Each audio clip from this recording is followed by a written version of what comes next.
मराठा आरक्षण पर गरमाएगा महाराष्ट्र का माहौल। 23 को रणनीति का ऐलान करेंगे मनोज जरांगे। मराठा आरक्षण को लेकर चल रहे आंदोलन की अगली रणनीति का ऐलान अब 23 दिसंबर को किया जाएगा। ये बात आंदोलनकारी मनोज जरांगे पाटिल ने कही। इससे पहले रविवार को जरांगे पाटिल के जालना जिले में स्थित उनके गांव अंतरवाली सराटी में एक बैठक हुई। इस बैठक के बाद वो अपनी रणनीति का ऐलान करने वाले थे, लेकिन तय हुआ कि मराठा आरक्षण के लिए सरकार द्वारा दी गई समय सीमा 24 दिसंबर की है।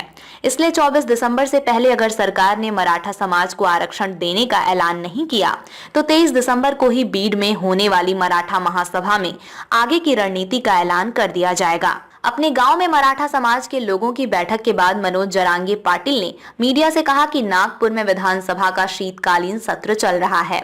मुख्यमंत्री एकनाथ शिंदे सोमवार 18 दिसंबर को विधानसभा में मराठा आरक्षण को लेकर कोई बयान दे सकते हैं। इसलिए मराठा समाज ने फैसला लिया है कि सरकार की भूमिका सामने आने से पहले हमारा कोई भी फैसला लेना उचित नहीं होगा। इसलिए हमने 23 दिसंबर तक इंतजार करने का फैसला लिया है।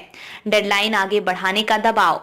उधर सरकार की तरफ से मनोज जरांगे पाटिल पर दबाव बनाया जा रहा है कि वो डेडलाइन को लेकर अड़ियल रुख न अपनाएं। सरकार के 2 मंत्री बीजेपी के गिरीश महाजन और शिवसेना शिंदे गुट के संदीप भुमरे इसके लिए मनोज जरांगे पाटिल से मुलाकात कर चुके हैं। जरांगे पाटिल ने रविवार को मीडिया को बताया कि उन्हें राज्य के उद्योग मंत्री उदय सामंत का भी फोन आया था।